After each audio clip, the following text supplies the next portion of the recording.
Paz do Senhor, meu irmão. Um dia eu tava do outro lado da tela, igual você, vendo a vida passando ali. Ah, boca, esses Eles anúncios aí disseram são que não tinha. brincadeira. A graça de Deus concedida às igrejas. Elias disse: não, vai lá, faz a comida e dá primeiro para mim. É o Bispo Macedo, não é possível, né? Não era. Era apenas um teste. É óbvio, era um teste. Outro cenário interessante de escassez, e o povo mesmo assim sendo generoso, está em Coríntios. Também, irmãos, vos fazemos conhecer a graça de Deus concedida às igrejas da Macedônia. Que graça é essa? As igrejas da Macedônia receberam uma graça. Que graça? Também, irmãos, vos fazemos conhecer a graça de Deus concedida às igrejas da Macedônia, porque no meio de muita prova de tribulação, manifestaram abundância de alegria, e a profunda pobreza deles superabundou em grande riqueza de sua generosidade.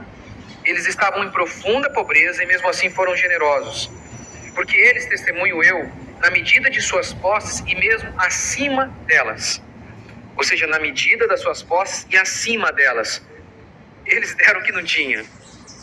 Se mostraram voluntários, pedindo-nos com muitos rogos a graça de participarem da assistência dos santos. E aqui, obviamente, não era nem algo relacionado diretamente à questão de dízimo, porque você vê, o povo estava passando necessidade. E Paulo falou, olha, a gente precisa que vocês contribuem. Precisamos que vocês contribuam. E aí eles falam, o pessoal da Macedônia, em profunda pobreza, falou, a gente quer contribuir. E aí Paulo fala, mas que jeito, com quê? Não, a gente quer porque isso é uma graça. Poder contribuir é uma graça, é assim que Paulo vê. Ou seja, o debate, muitas vezes, em torno do dízimo, pode manifestar avareza de ambos os lados. De pastores gananciosos, mas também de cristãos que não querem ver a obra de Deus avançar. Eu acredito que o dízimo ele ainda tem o seu teor de lei para nós hoje no Novo Testamento. Muitas pessoas dizem, olha, isso é coisa do Antigo Testamento. A Bíblia já vai dar o primeiro exemplo, antes mesmo da lei, na pessoa de Abraão. A Bíblia fala que Abraão deu dízimo a Melquisedeque. Eu sei, ainda aqui não está estabelecida uma lei, mas você já tem um exemplo ali mesmo antes da lei. No Novo Testamento, você tem Jesus em Mateus 23, que ai de vós, escribas e fariseus hipócritas, porque dais o dízimo da hortelã, do endro e do cominho, e tendes negligenciado os preceitos mais importantes da lei, a justiça, a misericórdia e a fé. Devieis, porém, fazer estas coisas sem omitir aquelas. Os fariseus davam o dízimo do endro, da hortelã e do cominho, vendia lá uma salsinha da horta, eles davam o dízimo. R$1 eles davam o dízimo. Mas Jesus diz, vocês dão o dízimo, mas matam, roubam, enganam, mentem. E aí Jesus fala o quê? Parem de dar o dízimo e comecem a amar as pessoas. Não, ele diz assim, vocês devem fazer estas coisas, pronome demonstrativo estas, visa retratar aquilo que está mais próximo. Por isso, esse é o uso dele. Estas. O que está mais próximo do estas? Que ele acabou de falar, que eles amavam, praticavam a justiça, deveriam amar e praticar a justiça. Então Jesus diz assim, ó, devieis fazer estas coisas, ou seja, amar, praticar a justiça, sem omitir aquelas. E o pronome demonstrativo aquelas se refere a algo que está mais longe. Quais eram aquelas? O dízimo, do endro, da hortelã e do cominho. Alguns pastores dizem assim, tá bom, é Novo Testamento isso aí. Mas aqui, a nova aliança ainda não tinha sido confirmada, então isso não vale. Se você seguir esse argumento, você vai ter que dizer que o Sermão da Montanha, que está aqui em Mateus, que compreende o capítulo 5 até o capítulo 8, e é a base para todo o Novo Testamento, todo o Novo Testamento está contido em Mateus capítulo 5, mandamento moral, capítulo 5 ao capítulo 8.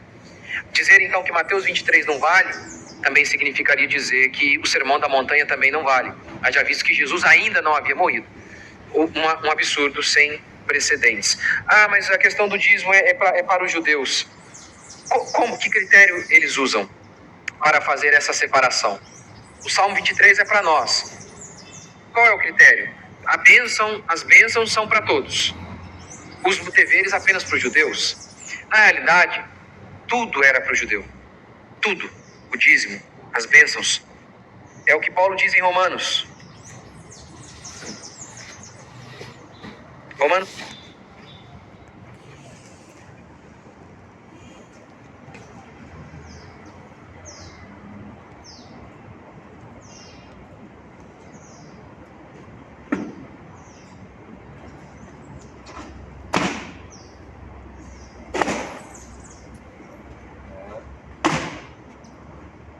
aniversário do meu velho.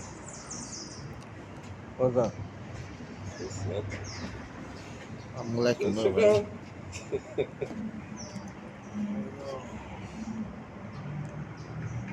Você tá longe?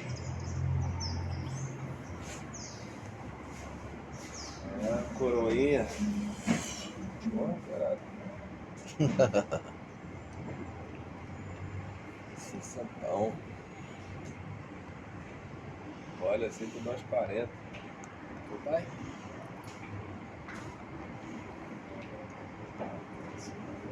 O privilégio de ser negão. Porra. É sério. O padrasto também. O padrasto é 71. Olha pra ele assim que tá, cara, no máximo 50. Tchau, tchau. Tchau, com Deus.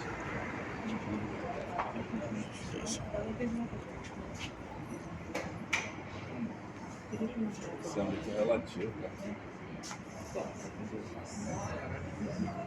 Porque eu queria entregar um negócio para ele, para explicar como ele faz a diálise. Eu acho que ele vai fazer diálise hoje de manhã. Não, tá no meio de 3, né? Aí eu tinha que explicar um bolo aqui que ele toma quando ele vai fazer a diálise. Douglas, ela tá querendo levar isso aqui pro paciente levar. ali dentro. Ah, tem Pra que falar ele com a só. técnica aí. Pode ser. Ah, quer levar um negócio ali.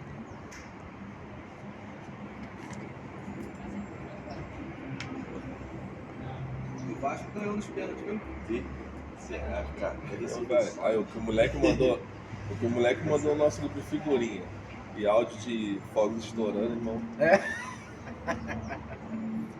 Cara, mas é uma vergonha, pô. Ganhar nos pênaltis, olha só como é que o Vascaíno hoje em dia não tem noção. Rapaz. É. Cara, quer saber? Pode ser gol de bico, gol de mão, gol contra, 1x0. Caraca, Corinthians 2010 foi o campeão assim, 1x0, gol de bico. 9-1. É, irmão. 1x0. São israelitas. Pertencem-lhes a adoção e também a glória, as alianças, a legislação, o culto e as promessas. As promessas dizem respeito a quem? Aos judeus. E deles são os patriarcas, Abraão, e por aí vai, Isaac, Jacó. E também deles descende o Cristo, segundo a carne. Paulo está dizendo, tudo é deles. Tudo é dos judeus. E aí, no livro de Romanos, Paulo continua. Mas ele diz assim, olha, eles são a árvore do povo de Deus, a árvore do povo de Deus é Israel. Vocês, gentios, somos nós, foram enxertados nessa árvore. Deus não tem dois povos. Deus não tem duas alianças. Deus não tem dois códigos morais. Ele tem apenas um. Deus não tem duas esposas, uma esposa e uma concubina.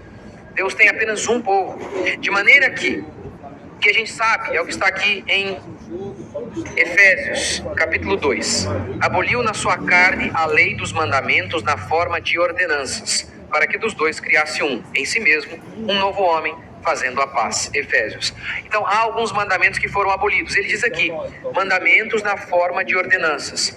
Historicamente, a interpretação disso aqui é, todos aqueles mandamentos cerimoniais são esses mandamentos aqui na forma de ordenanças, relativos à comida, vestimentas e sacrifício.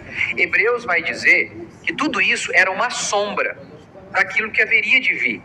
Uma sombra é algo que parece algo, mas não é a essência, não é a realidade. Exemplo, o cordeiro que era morto era uma sombra